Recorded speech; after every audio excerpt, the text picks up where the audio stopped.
There are opportunities for citizens throughout the community to be involved in that process. I think it's very important because when we look at future land use, look at our population that's been declining and the challenges that we have with brownfields, all the more reason we need to have a plan in place that will take us into the future. So we're excited about that grant moving forward and the opportunity to involve citizens in that. And a second way that I think going forward that citizens can be involved is through our Blue Badge program around public safety.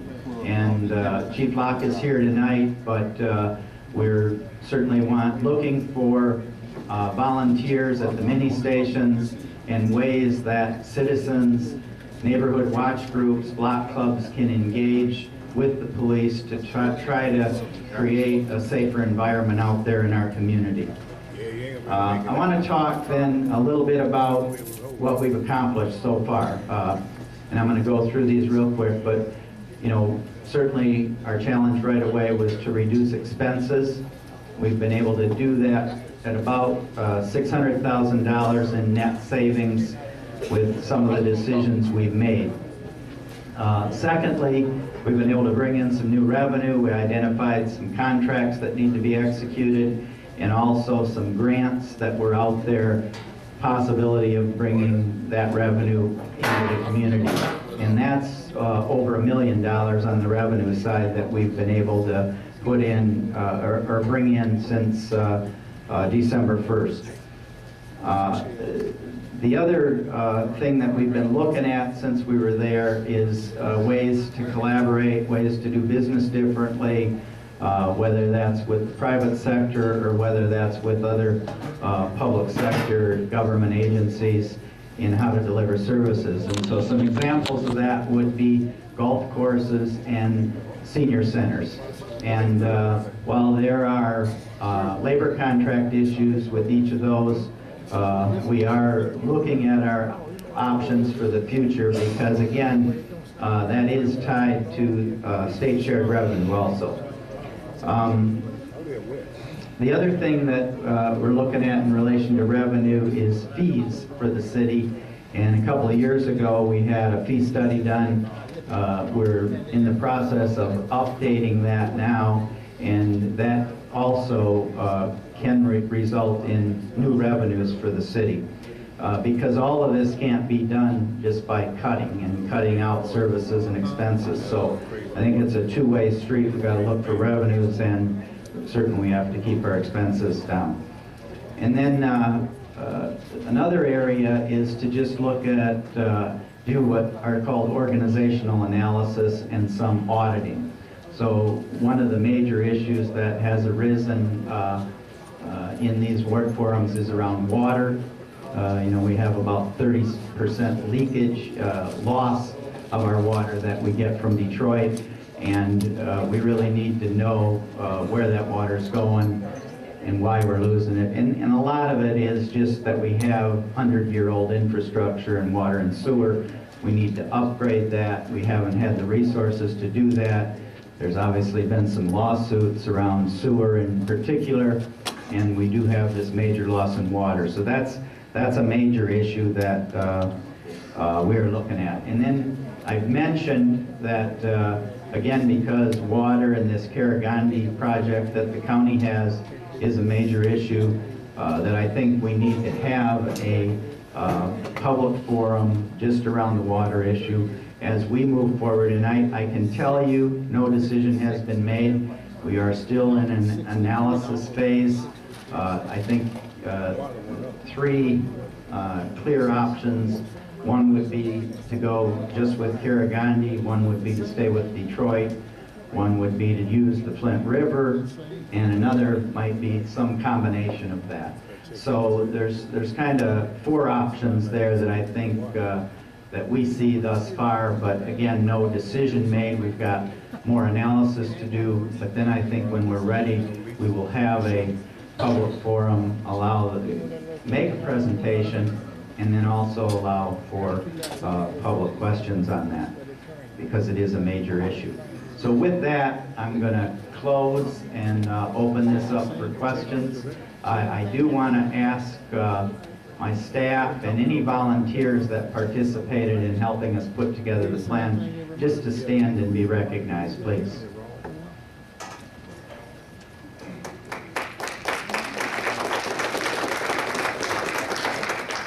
Thanks. Okay, let's see, Reverend Flynn, turn it back to you, right?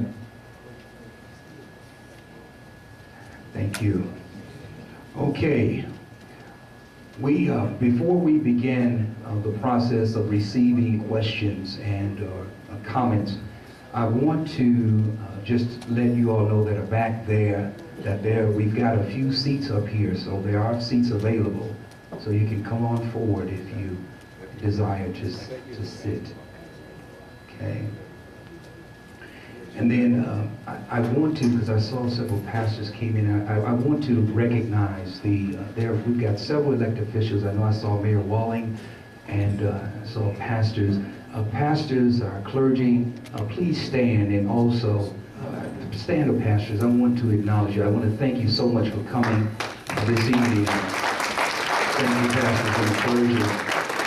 Bless you. Thank you for coming out. And then I want to recognize Mayor Walling and all the other elected officials that are here tonight. Will you stand?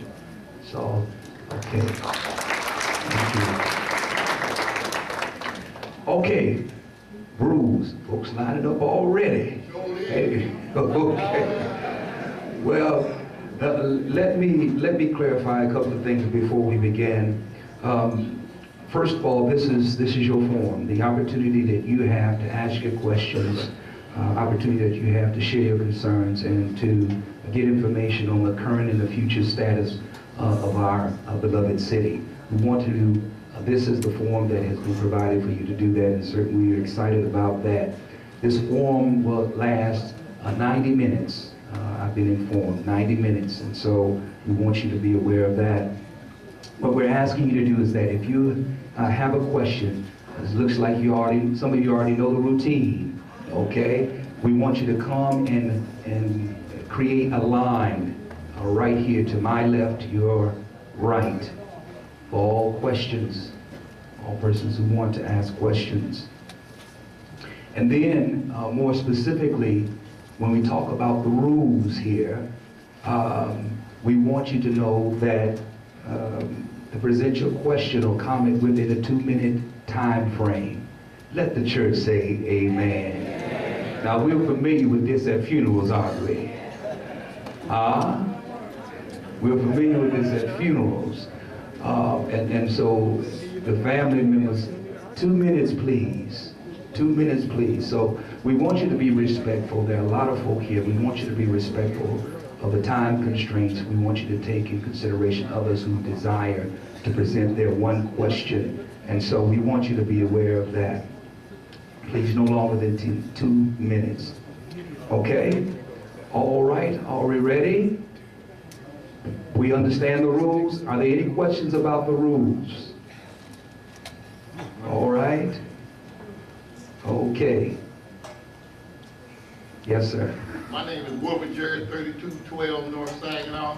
I led a campaign to get signatures to stop these junkyards from taking this stolen copper. Now, Mike Brown, you in the church right now, up on top of the roof. They took his. Okay? So, we went before the council. We got 1,346 signatures that we sent into the state of Michigan to try to get the state attorney general to come do something about it. Okay, your city council, before you got here, they voted to fine Spooner $10,000, and they took the license away from the other guy over here, JNS. Okay, JNS was supposed to close for 60 days according to the council. They never closed, ever closed. Now I heard through the grapevine that your city attorney allowed them to open up, which was illegal because he did not take their license. It should have went back before the council, and the council should have voted to reinstate their license. So my question is, number one, what happened to the $10,000 the Spooner, paid the city to continue to take this stolen stuff? And what happened to the $20,000?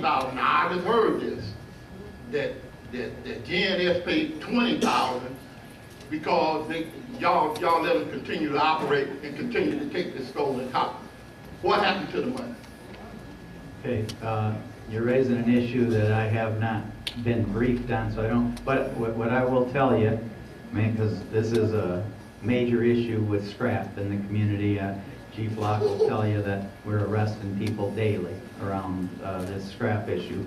I've had ideas that have come from East Side Business Association. I think this is an area where we need to get citizens, the city, law enforcement officials, and even the Elk County, because my understanding, when these things are stolen, they'll go to vendors outside the city too, to sell it. So, but on the specific issues of 10,000 and 20,000, the only thing I can say is I'll go back and I'll find that out, and I can get with you if you leave, Dawn, your name. Well, let me help you out.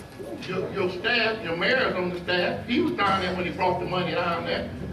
Can I ask him what happened to the money? Because you said your staff was there to support your argument that you put before the thing. Ask him what happened to the 30,000. Let me ask. Whoever got the money? Who got the money?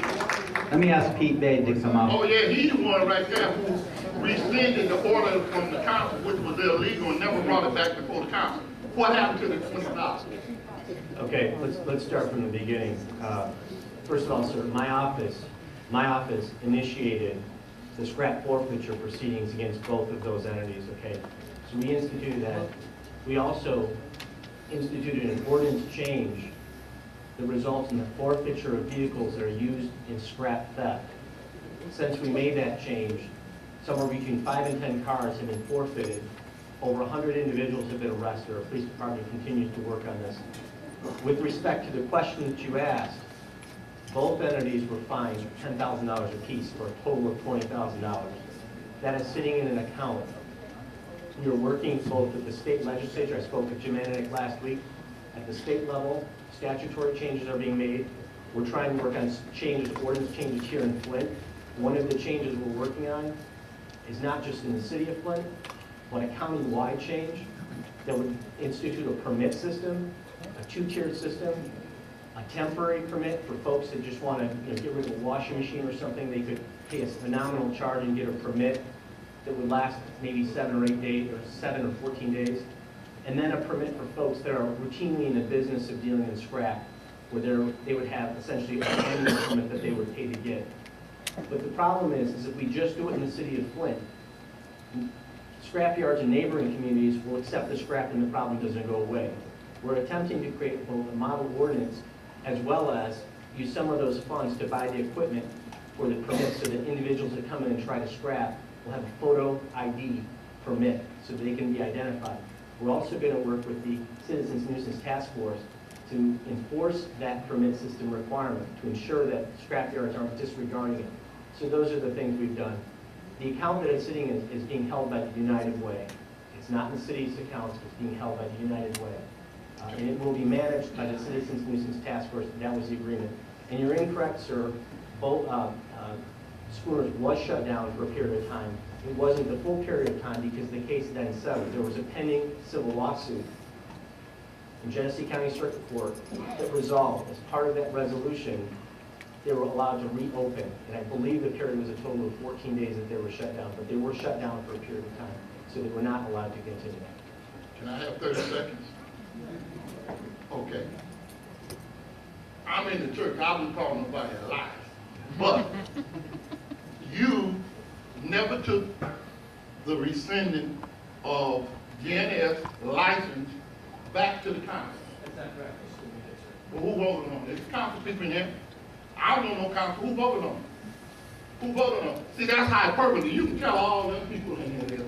I slept and breathed this issue all while this issue was going on. All right, sir, you had your 30 seconds, but maybe you and Pete can still talk. But I don't even want to talk to him because it's hyperbole for these people in here. I know what he's saying is that. Okay.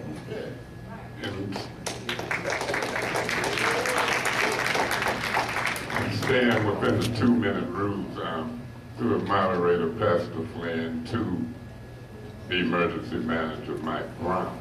That's how I'll address you, through the moderator, Pastor Flynn, to the emergency manager, Mike Brown. I was glad, Pastor Flynn, when you asked the pastors to stand up. And I'm glad that Pastor Randolph is here. Because while y'all study the Bible diligently, even though we read the Bible, we study politics diligently. And Mike Brown, you got rid of some people when you came to Flint. Peter Bay needs to go. That city attorney is one. That's my opinion. Within 2 minutes, really, the legal shenanigans has been a mess. I can tell you, I've watched it, I'll continue to watch it. He's one that you should switch to another attorney. Maybe you'll do good in the world, Mr. Bay, but you've hurt us legally. Now I'm gonna tell you this, Mr. Brown, in front of the pastors, I've met with Pastor Flynn in his office. I've met with Pastor Randolph. And we know every time you talk crime, they talk jobs. Nobody has presented this community with 3,000, 2,000 jobs. You've got a committee on water. It's a hot issue, and people is excited. This is the best meeting of any of them in the city I've been to so far. The library was good, but now this is North End. Black folks, dignified, a good mix of intelligent people. Your Department of Economic Development, in my political opinion, along with the concerned pastors, the Lord move in mysterious ways. Pastor Flynn is the chairperson of the Economic Development Entity for the concerned pastors. You can give us your staff. You can get a community some help. You named your priorities, but you didn't say jobs. That's the town hall meeting. Jobs and a cash flow in our pockets will help us not be frustrated. People will not rob and kill when money flows. I can assure you that. So I'm going to suggest that you set up a committee, and I want in on it. I want Pastor Flynn and Randolph in on it. They've got the ear of the masses, the preachers. And through God and through preachers, we can get it done. So God bless you. I'll see you at another forum, but you set up that committee in a hurry. And we'll show you and the Republicans what we can get done. Bring the governor here for the town hall meeting. God bless. Thank you, sir. Thanks, Eric. My name is Herbert Cleaves. I'm going to repeat some remarks that I made prior to coming here. We live in the richest country in the world. You ride around up here on the north end and the east side of Flint, and it's disgusting. It's disgusting. And the people at fault is sitting right here in this room. We are tired of y'all coming up in our community, making all these about grants and this and that. That is not true. You have no intention of fixing up our community. There's no community down East Court or Middle Road that look like anything on the north end of Flint. And we all know why. We are not priority in this community. We are not. They've been stealing money from the water department for the last 10 years. You ain't replaced none of that. You've been stealing millions out of the water department, and you got 2 junkyards on Dorr Highway you can't police, and you gonna stand before us and tell us what you gonna do for us. Come on, enough is enough. We're not taking it no more. Now, you don't have anybody on your staff that you selected, committees or nothing, that have the expertise to come up on the north end and do anything. You don't have them. And every time we get into these forums, we tell you you don't. You don't want us at the table. I can understand it. I know you don't want me at the table, and that's all right. But there's people in this room that have expertise that want to keep their children from continuing to be killed in the city of Flint. You and the police chief do not have the expertise. All they're going to do is arrest them and send them to prison. This ain't happening in Davidson, Clio. It's not. And there's a reason why it's not. We are not given any consideration or priority for what's going on in our community. And we won't, you're going to keep taking the money out of the water department. I see now tonight, you added 2 more other things about that water. We didn't hear that last week. That's why it's. Well, you getting down. Let me answer that. Hold up. Can I answer that? No. This is my night, not yours. You didn't added 2 other alternatives to that water. You still ain't told the folks that we're going to be set out for millions, around 100 million for this water. You ain't told folks that. You ain't telling everything. You telling some stuff. And when folks like me come up here, and we get all the documented data, because all we got to do is make a request and read it from Freedom of Information, because you don't think we got sense enough to do that. You don't. You don't. So when you stand there, I heard a man ask you last week about the deficit. You couldn't answer.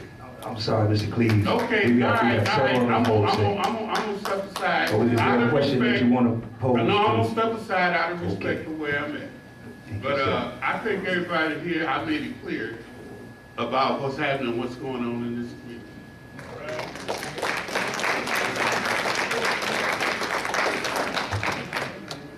My name is Samuel Sutton. I was born and raised. My name is Samuel Sutton. I was born at Hurley Hospital. And when my mother and father brought me home, they brought me to a house right across the street on Selby Street. This church at the time was in a basement. Okay? Now, I was looking at some scripture to come here because we've been having these meetings in the church. Microphone, please. We've been having these meetings in the church, and there's a reason for that. They know that we are always going to honor the house of God. And that's going to keep the heat off of them. Now tell me what problem you can solve in 2 minutes. Okay? So I picked out just a few scriptures here. Matthew 6:24. No man can serve 2 masters. Either he will hate the one and love the other, or else he will hold to the one and despise the other. You cannot serve both God and money. So what are we doing in here talking about money? We should be down at the city council chambers, taking care of the city's business. I got another one. From Ephesians 6:10. It says, last of all, this is from the Kingdom Living paraphrase. If you don't understand the New King James, you really need to read Shakespeare. That's in the 16th century vernacular. Last of all, I want to remind you, your strength must come from the Lord. Mighty's power within you. Put on all God's armor so that you will be able to stand safe against the strategies and the tricks of Satan. For we are not fighting against people made of flesh and blood, but against people without bodies, the evil rulers of the unseen world, those mighty satanic beings and great evil princes of the darkness who rule this world, and against huge numbers of wicked spirits in the spirit world. We are dealing with diabolical forces, devils, demons. Now, Mr. Emergency Manager, I have before me here in my hand the Governor's Financial Review Team, the document that brought you here. Have you read it? Yes, sir. Okay, but before I get to that, you can go online and see all the transactions that the emergency manager made. And I see down here on 2/13/2012, you approved a resolution approving the reappointment of Christopher Flores to the Board of Hospital Managers. And then on the 12th also, a resolution approving the appointment of George Wilkinson to the Board of Hospital Managers. And also on the 13th, you did a resolution approving the appointment of Isaiah Oliver to the Board of Hospital Managers. When are you going to reappoint Reverend Randolph? Reverend Randolph doesn't expire till April 30th of this year, and Reverend Randolph and I are going to sit down face to face and have a discussion about his reappointment. So you're saying you're trying to make up your mind whether you're going to be appointed? I'm trying to make up my mind about a lot of things, sir. Okay, but this goes back to what we were talking about before.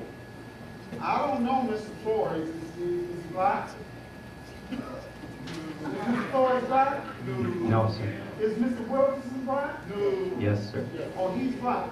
Yeah. Well, whatever your discussion is, I hope you go in and understand that we support Reverend Randolph for that position. You're appointing whites over a predominantly black city. That needs to stop. That's right. Now, you need to also go to, you keep talking about this deficit. Sorry, Mr. Sutton, you've had over 2 minutes. We've been generous with you. Thank you for the points that have been raised, but there's several other folks that are in line. And we were trying to, yeah, I see what you're talking about. I understand. I didn't really get to the real issue of the question. Can I have 2 minutes? Oh, you've already given, we've given you more than 2 minutes. Your points have been raised. Yeah, my two. The next person, please. Thank you, Mr. Sutton. Thank you. Hello. My name is R.L. Mitchell. You can get back in I was line. born in Georgia. Oh, what? Huh? Oh, hold on. Like I said, my name is R.L. Mitchell. And I was born in Georgia. I remember coming up here in 1955. 55. And I landed over on St. John Street and Lee Street. On State Street. No. On New Jersey Street. But I found out you and your administration done stole New Jersey Street, and it don't exist over there. Does anybody can account to that right now in here? Okay? It was New Jersey Street. But I say that to say this, I was born, and it was the Flint River down in Georgia. And you talk about the water department, those Scott, I hear you and Scott Kincaid trying to sell the water department, just to debate on it. And trying to make Flintstones drink out of the Flint River. But I want you to, I come down here today, Mr. Brown, to say, I want you to, don't fire the council, the city council, everybody on there, because I want to deal with them myself, because I'm a victim of circumstances. I found out my house was boarded up in their neighborhood. My neighbors think something wrong with me for not checking them, because I'll be hanging around with my significant other for 15 days, and these Muslims done went too far. I'm a Christian, but on Valentine's Day, 5 of my significant other boyfriends came over at the same time, and she had to notice one of the Muslim guys talking about, who's this dude? And she said, my God, brother, but he want to be something else besides my God, brother. And they don't believe in my God. And she said, Mitchell, before you say anything, you just leave. I said, what fuck? She said, get out of my house. I'm still dealing with it now. I won't be surprised he killed her for the, Jermaine? killing her now. Before this, but I'm saying this to say this. Thinking Flintstones and stuff, and talking about, hey, you, Mr. Brown. My first job was on State Street with Mr. B at 5 and 10 cent store. I was only 6 years old, and I had to go down and get a pep. Man, what's up? 2 minutes has surpassed. Okay, I keep coming back because y'all let me feel spiritual Flint to deal with a real Flintstone. All these, I'd rather be a rat than like Jesse Jackson. I met hey, stupid junk man, a rat than a mouse. Stupid junk in the creek. Next person, please. Thank you. Hello, people of Flint. Wealthy white man from Lansing, Mike Brown. How are you doing? I was wondering, actually I want to make a suggestion and ask a question. One suggestion, we should probably put some motion sensors on all the street lights in Flint. Because I rode through downtown last night and there was not one person on the street and there were lights on everywhere. That's like leaving your bedroom light on and going to Florida. A, and B, I wanted to know if your team's meeting's been compliant with the Michigan Open Meetings Act, and if so, where are the unapproved minutes that have to be submitted to the public within 5 days, and then the approved minutes that have to be submitted to the public 3 days after they've been approved? Again, we have a public meeting every Monday now scheduled at City Council. There will be minutes for those meetings. Okay, excellent, excellent. Also, if you elect to sell our water system, I should would say, you put it I to say a- once a month, right? Yes. will you put it to a referendum so the people of the state or the city of Flint can decide whether or not they want to sell their water system? No, we're not going to do that. Why not? We can't make a decision about our own water? It seems like I'm drinking it, I'm pissing it out. I should be able to vote on what happens with it.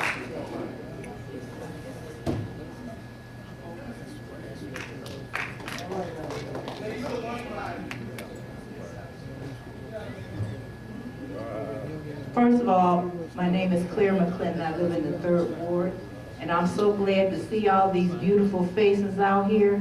And I hope we will continue to come back, because guess what?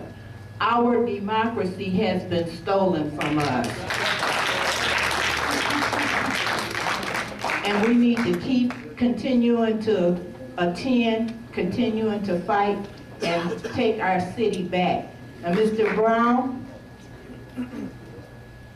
we only got 2 minutes, but it didn't take you 2 minutes to usurp the power of our mayor and of our city council. We just got through celebrating here in Flint the 75th anniversary of the UAW, the sit-down strike. That strike generated a standard of living for working class people that went far beyond Flint, and it was an inspiration around the world. Now we're sitting up here living under a emergency manager dictatorship.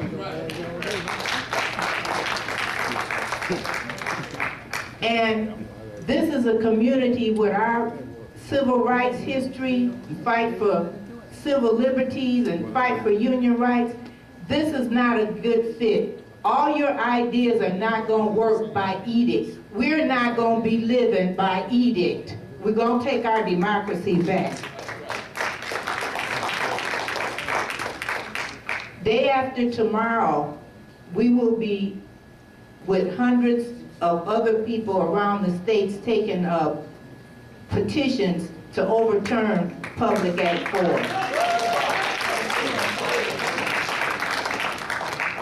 Now, my question to you is this.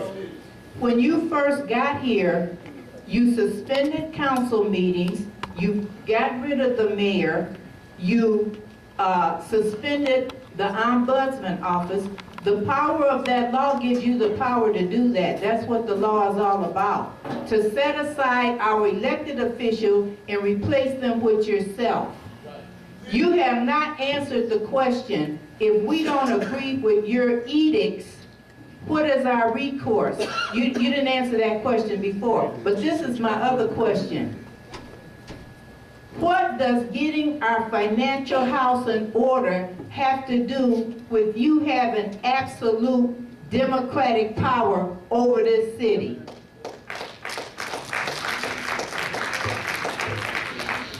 Ma'am, you've made some great points, and what I would say is,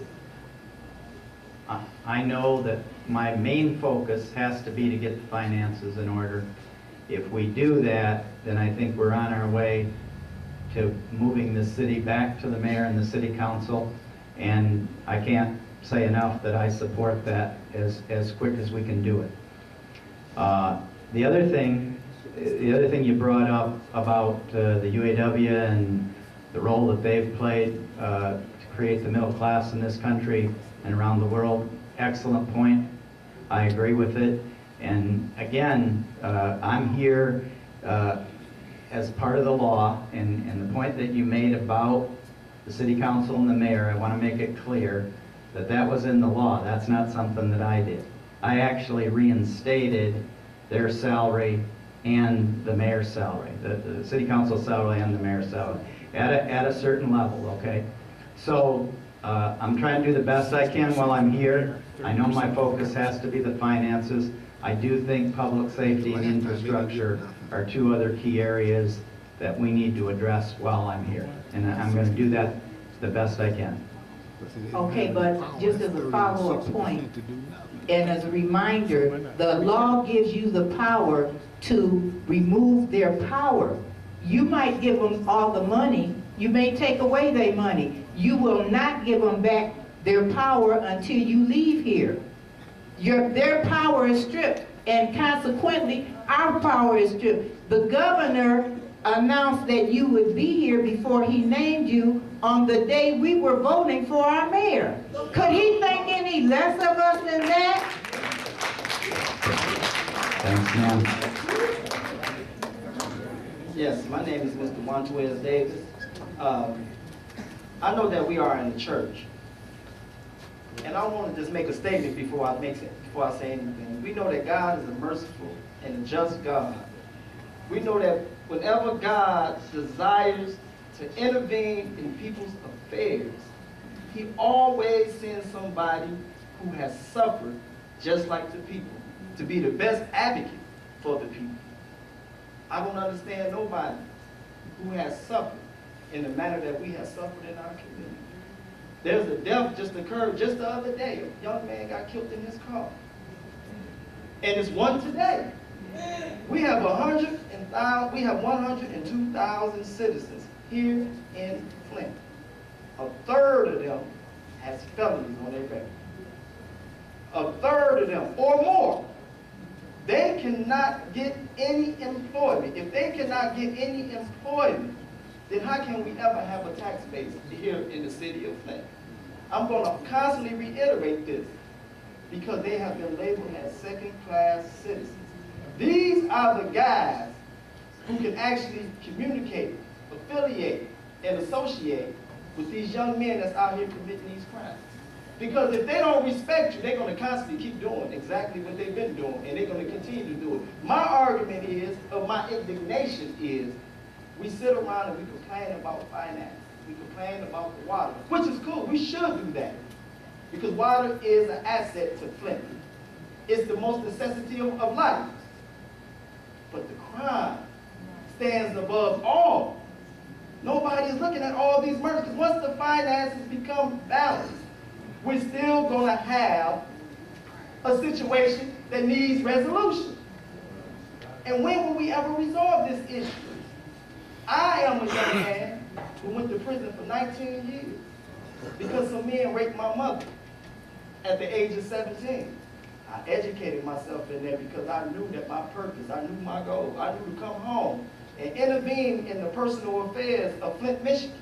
Because I used to sit in my cell and I used to be so disgruntled and so hurt looking at all these young men out here killing each other for senseless reasons. And some don't have no reasons, Mr. Brown. But the thing of the matter is, I'm going for 5th Ward Councilman next time we have our election. You can label me as second-class citizen if you want to, but if you sit down and talk to me, you will understand that I have a good desire, a good yearning to bring some resolution to the Flint community, because we have to employ. I know we can't have all these jobs here. I'm going to say this before you grab that mic. I'm going to say this. We need a prison here in Flint. I know y'all might say, oh, but that's a tax base. That's a tax base. It builds revenue. Detroit has it. Detroit has it. Ionia has it. Across the bridge has it. But they're not suffering financially. Thank you, my brother. It's been over 2 minutes now. Thank you for your time. I know I'm speaking about things that's a little important. I understand. It's okay. There are a lot of people still here that want to. Thank you. Next, please. My name is Justin. Question I had about the schooner settlement. Are there any details about that schooner settlement? About like, the financial settlement? And if it was, where that settlement? Again, I think the settlement was $10,000 for each entity. The money is at United Way. That's not a settlement, that's a fine. That's fine. Well, I'm asking about the settlement. Settlement. Pete, you want to speak to it? Sure.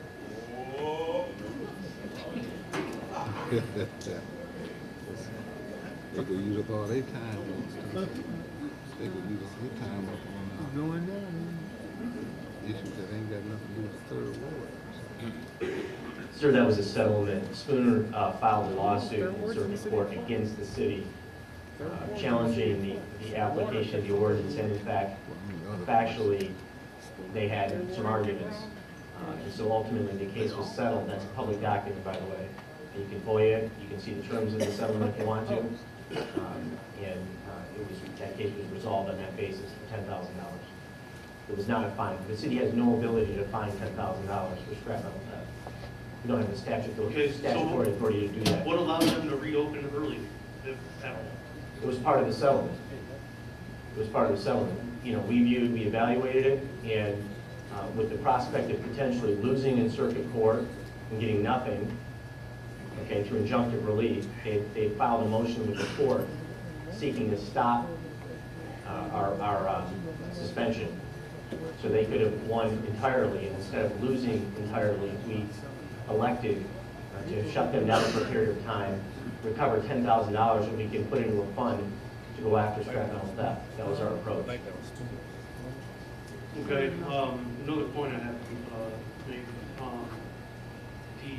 the $20,000 gain, couldn't that go into maybe updating our current water infrastructure and stop buying water from Detroit and charge everybody an arm and leg on the water bill? That particular 20,000 is specifically designated to combat scrap metal theft. But the water, again, we're assessing the options. I said right now there's about 4 options out there. There might be others. We're right in the middle of it. I think the point is no decision's been made. And, you know, this is a major issue. There's no question about it. We're going to try to do the right thing. And because it's over $50,000, I do have to have state approval for any decision I would make. Thanks.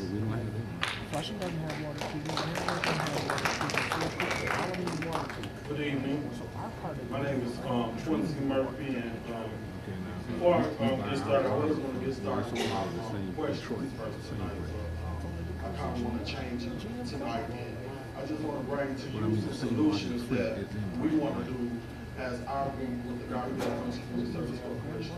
One, we want to continue to maintain the vacant properties for the last couple of years. We've been maintaining vacant lots with the Community Grant Program. We've been doing additional properties. Last year, we was able to maintain 400 properties in the neighborhood. So we will bring something to the table and continue to maintain the properties over there in the area.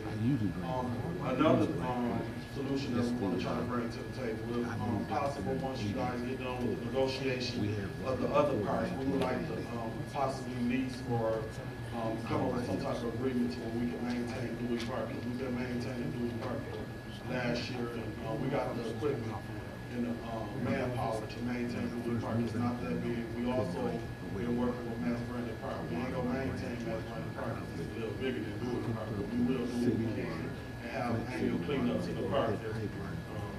Also, for those in the audience that would like to, got your pens and taking notes tonight, on March 5th, at Falls Avenue Baptist Church from 4:30 to 6:30, we will be having a planning committee meeting there.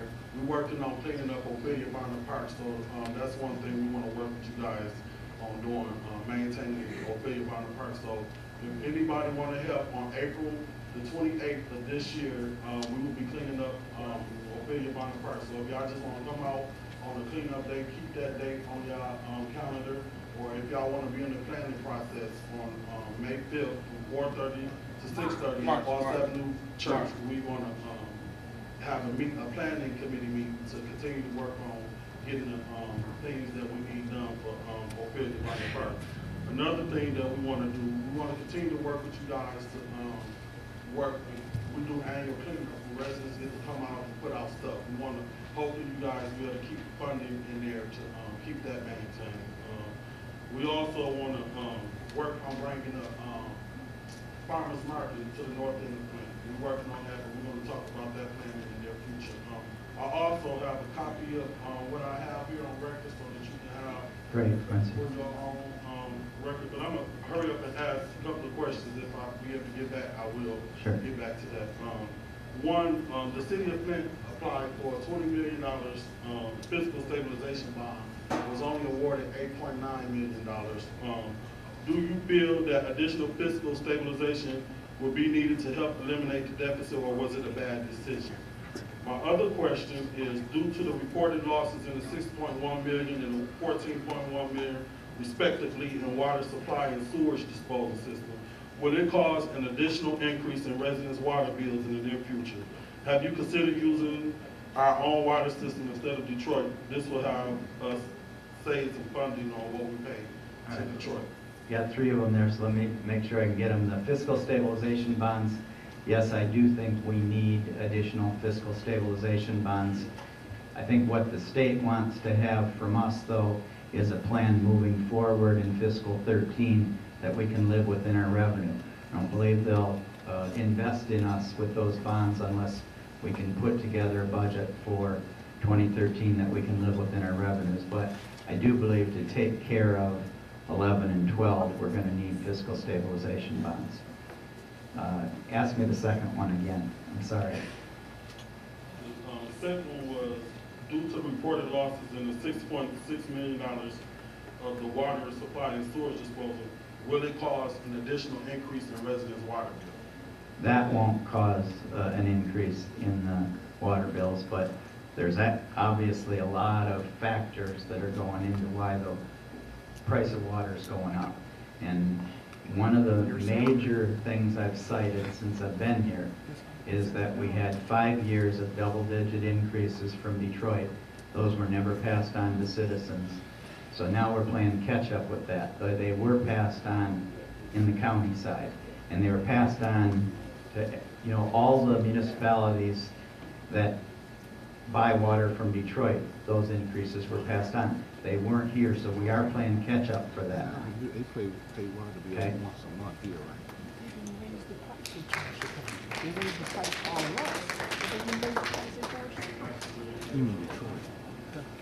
Pastor Wakefield, Faith Baptist in Holly, Michigan, residents of Flint. Financial Manager Brown, I've come to you on several occasions or to the council in regards to the 6 computers at Hasselblad. We have 33 students, I said the last time. Every time you look around, no one, you put it on hold. We're trying to reach and be able to reach our children and youth so they can be competitive. I just need to know, because you have the final say-so. Is it going to be done or not, because there was supposed to be insurance on the computers when they made the contract with Bank of America, and it has not been replaced. The second thing that I have is that when Walling was in there, they said that we were going to be okay by 2014. The way that it looks is going to be 2030. Everything has been a lie. Everything is, I mean, for the most part, that came down from the state, that someone should have criminally been going to jail. I remember when I was in school, they said law and order. And the professor said, yeah, there's law for some people, and it's to keep other people in order. I look around, and Flint is basically predominantly black. When I look around, I'm looking at almost apartheid that was in 1953. When I look back here, when I look at the whites, the minorities that are running basically the blacks or the predominantly black body. When I look all across the state, I'm seeing the same thing. They're targeting basically where Negroes are predominantly there. You know, I have some problems because I can't see why there's so many whites in position and there's not enough qualified blacks there. I have a great problem with that. So I just want to know personally, are we going to get the computers or not from you? Because you have the final say-so. Okay, I'm going to ask Howard Croft to come up.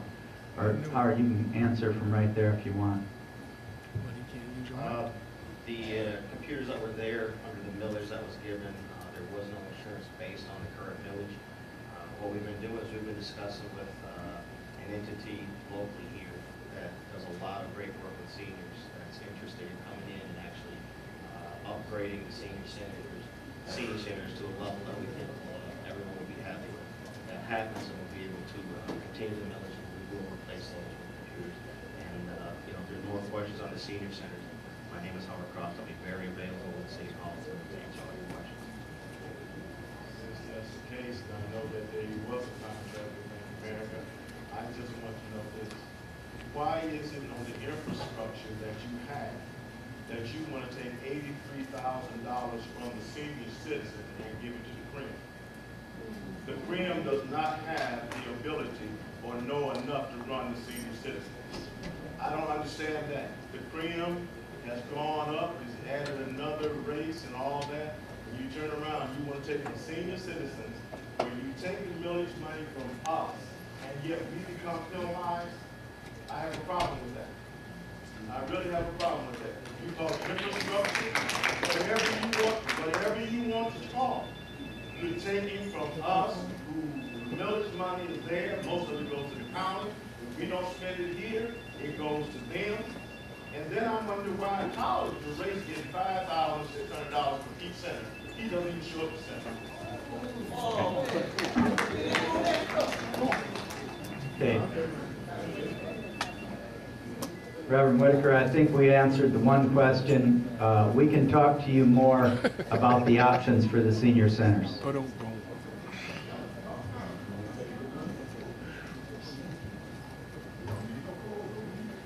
Good evening. My name is Mrs. Jerry Gaines, and I represent the indigenous people of Flint, Michigan. I was born and raised here, and I truly do enjoy where I live. I truly do enjoy my church, too, and my pastor. I won't tell you who he is. Oh, excuse me. I will stop. But anyway, there's a saying that ignorance breeds violence. Before I continue there, though, I would like to ask you, sir, are you all spending more money now with your administration than we did before? Are you spending We're spending less. You're spending less. Okay, good. But going back to what I was saying, ignorance breeds violence. I got down here like tigers, lions, and bears. I've been to SeaWorld. It takes a lot of money to take care of those animals. That whale killed 3 people, and they're still feeding it. Now, there's enough money, and you know there's enough money. You all got enough money to come into Flint, Michigan, and to educate the parents and the students and help us to use our minds. We have great minds. We're creative thinkers. We've got great energy. We want to put our energy to work. Right now, I'm back in school. I'm on educational leave from school to learn more, to do more for our people. And I think like this. I think that if you would tell somebody, hey, give Mrs. Gaines some money so she can go and help somebody, because I spend my money helping people. Because it's okay with me to do what I do with my money. I do pay my tithes and offerings. But, I mean, for what I would do with my money, what I do with my money now, you need people who have a heart for us, people who are us people, to really, the indigenous people, not just people who, know about us or grew up in the neighborhood and moved out, and then they start acting funny.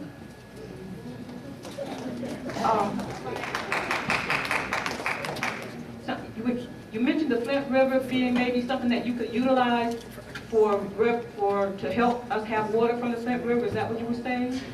Well, prior to 1960, that's where we got our water. Okay. What my thought about that is that if we did that again, then could you hire people to help that? Could you hire some of the people in Flint to help that? You educate them, but that won't take as much as it would to feed lions and tigers and bears and whales that kill people.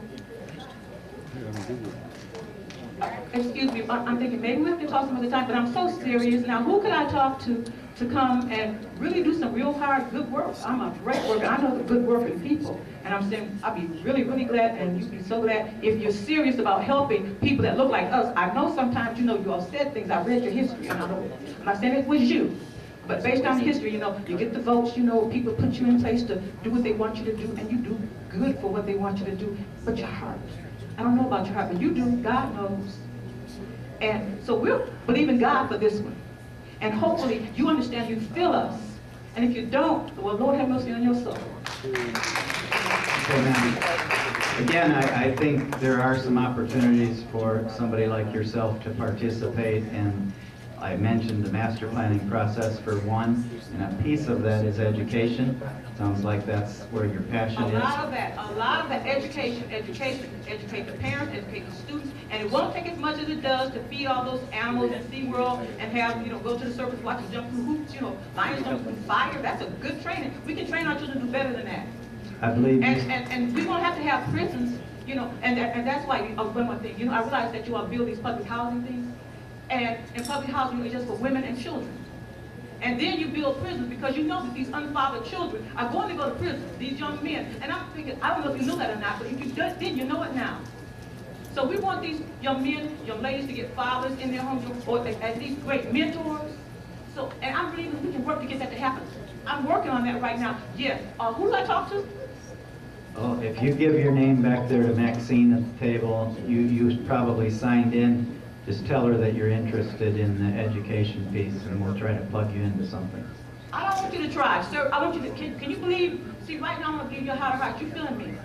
And in your heart of heart, you say, we're going to put her somewhere. I don't know where you're going to put me, but put me somewhere. I want to see you someday. Hey, how you doing, Mr. Brown? And you say, hey, Miss Gaines. Very good, Ms. Gaines. Thank you.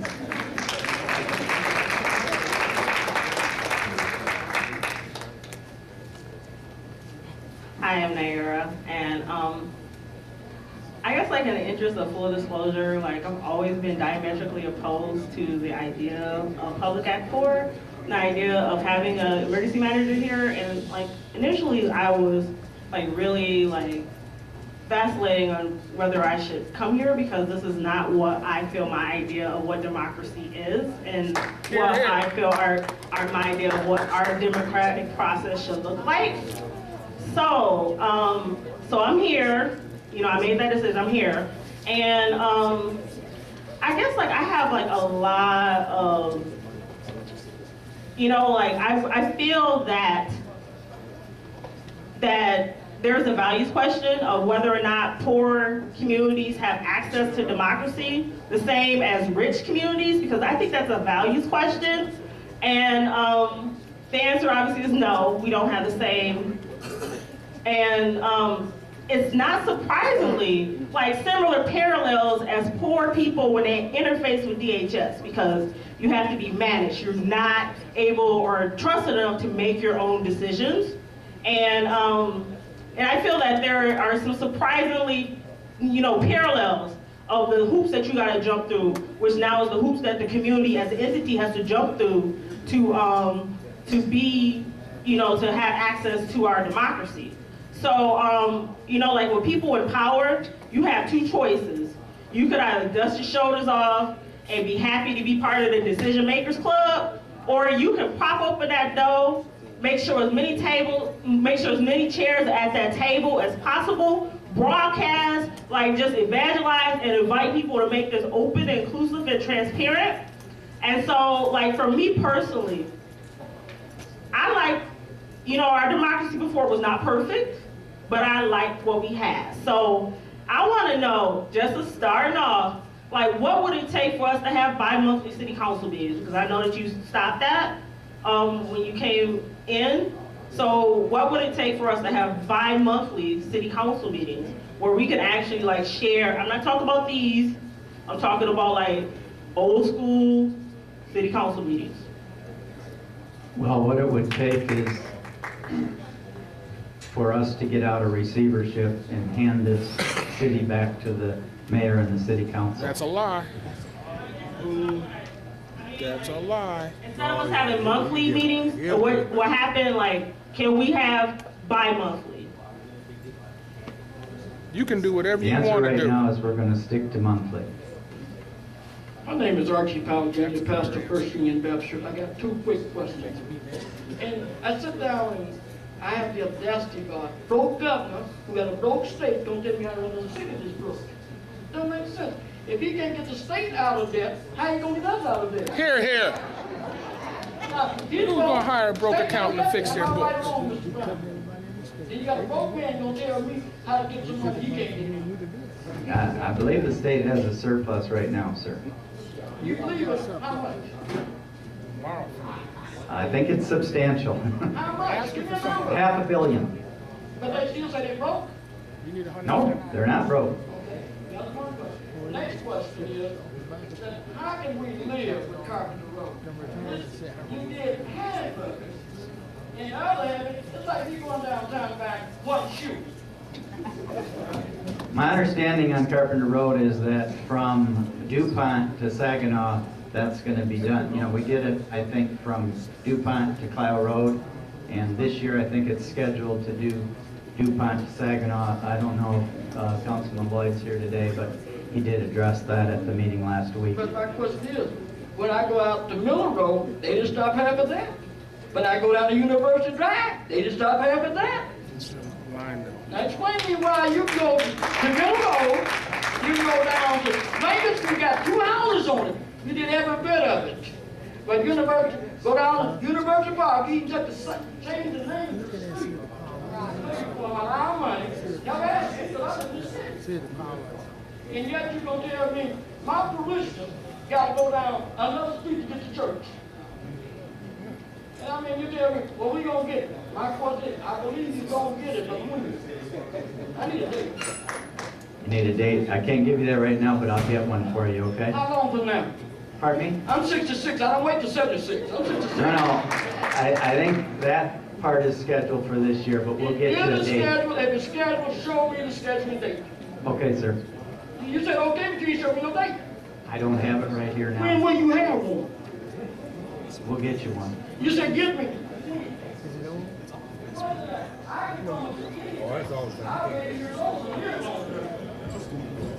Thank you, sir. Ladies and gentlemen, we've got roughly about 10 minutes remaining. I know Councilman Nolan needs to come and give final remarks, and so we want to inform you. I do see several people who have already made comments.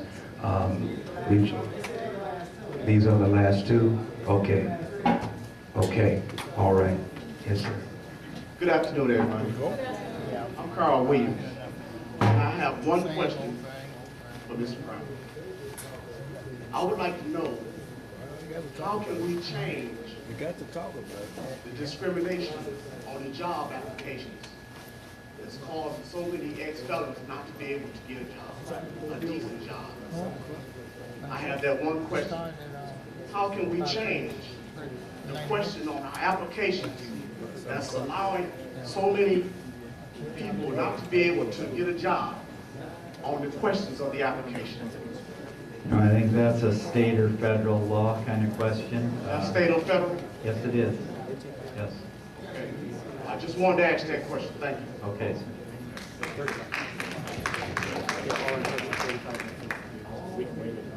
Mr. Sutton, someone has ceded their time to you. Is the lady behind you, she hasn't come forward, can she come forward?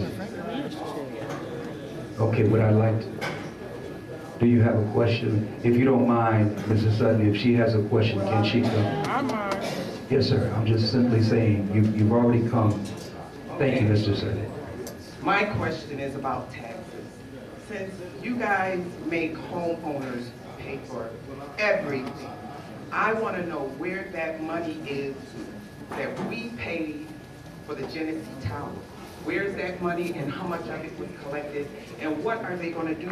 Because they're inconveniencing us downtown with that building with the fence around it. What are they going to do about that? And where is the money and how much was collected? Because I'd like my money back. You're not tearing it down.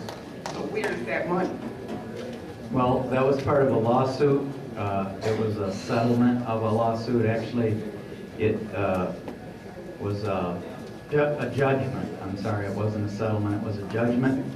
And it was a $10 million judgment. And the person who owned the building at the time received those revenues. So whose building is that? Well, now it is in the hands of the city. And what are they going to do about it? It's sitting for years. It's another major problem that we've got to deal with. You're absolutely right. Oh, now, make the taxpayers pay. Make the taxpayers pay. I know it. I was 8 years old.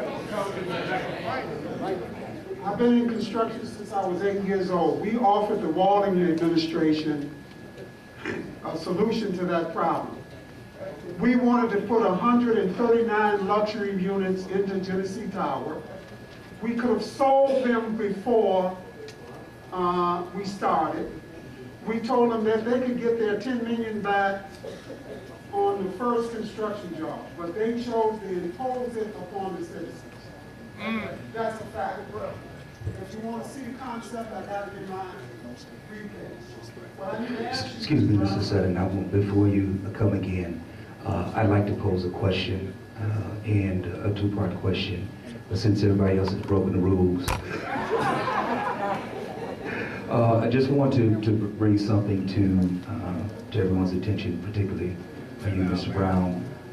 What I have in my hand is the City of Flint's NSP3 substantial amendment application, which is on the city's website.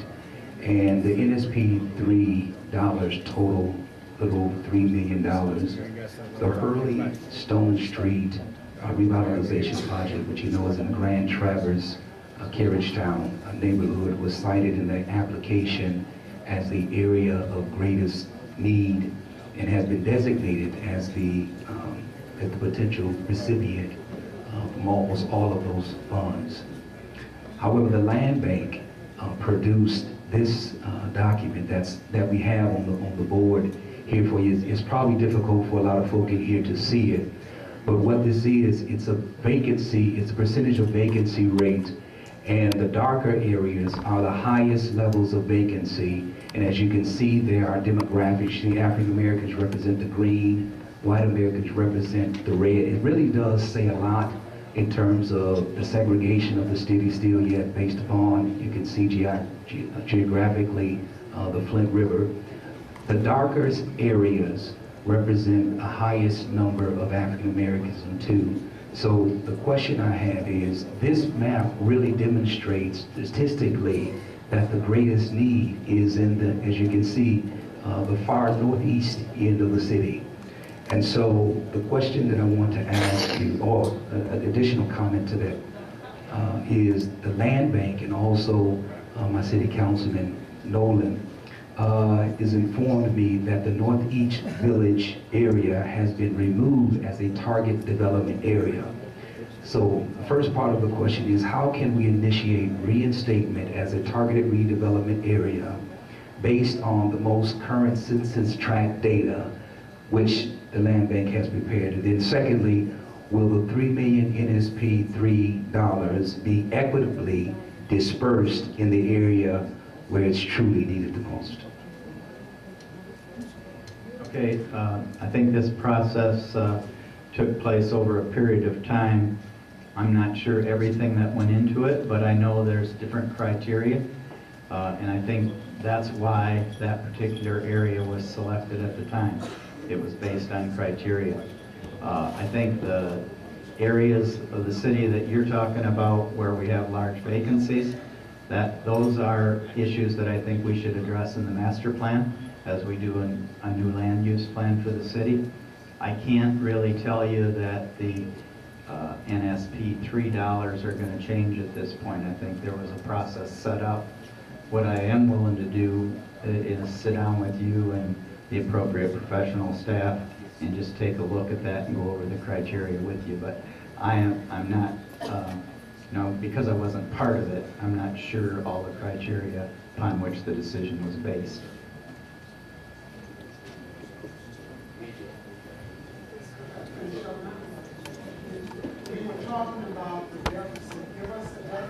Microphone, please.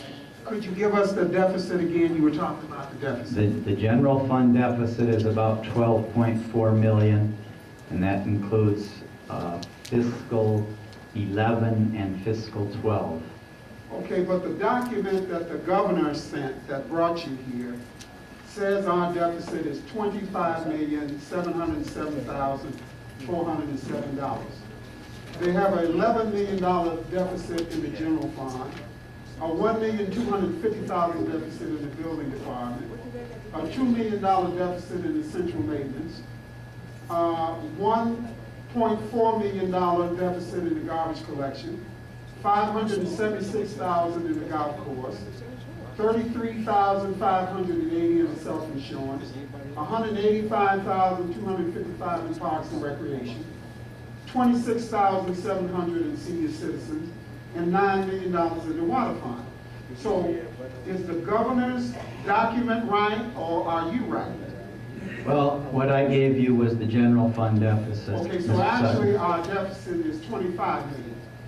And I also says that the city officials, the mayor and the city administrator were borrowing from these funds.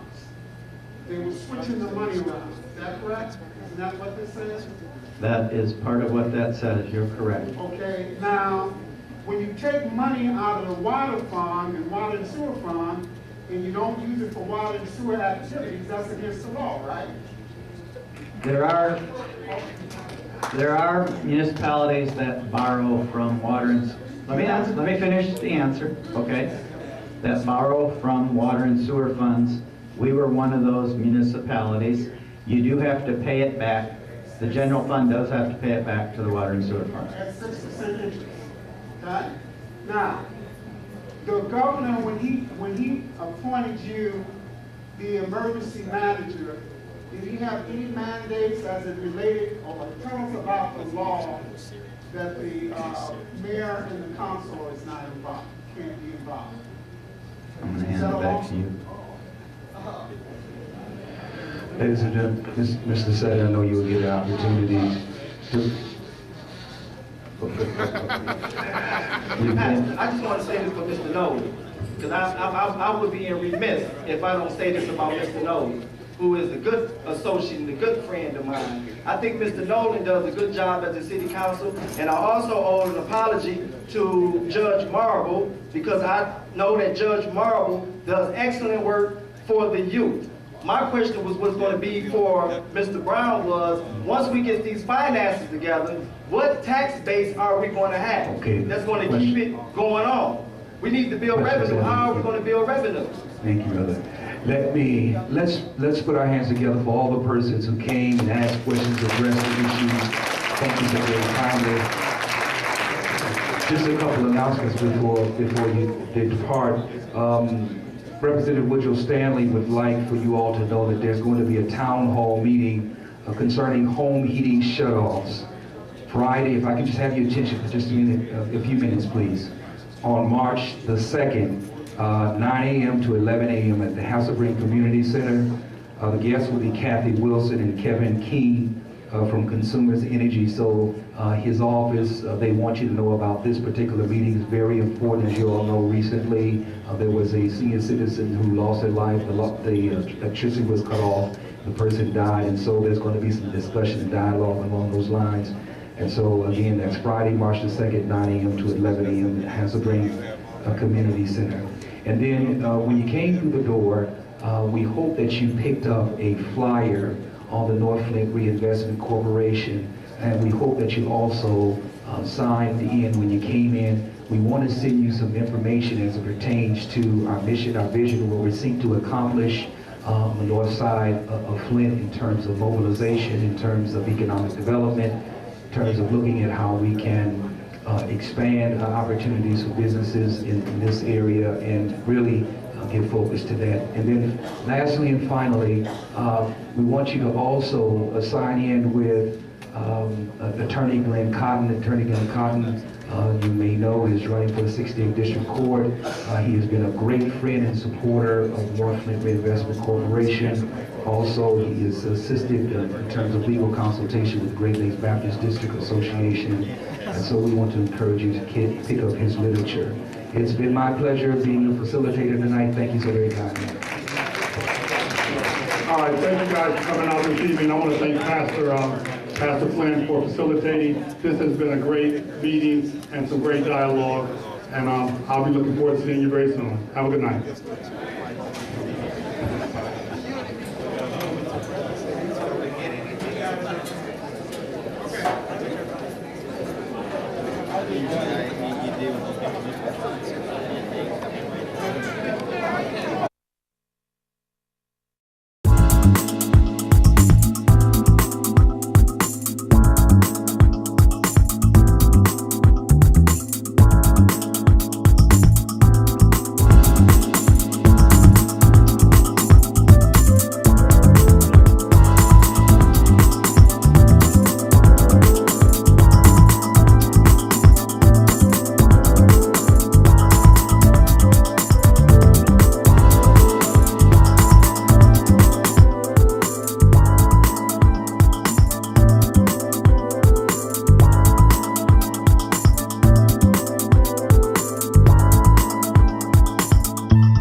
only on public access.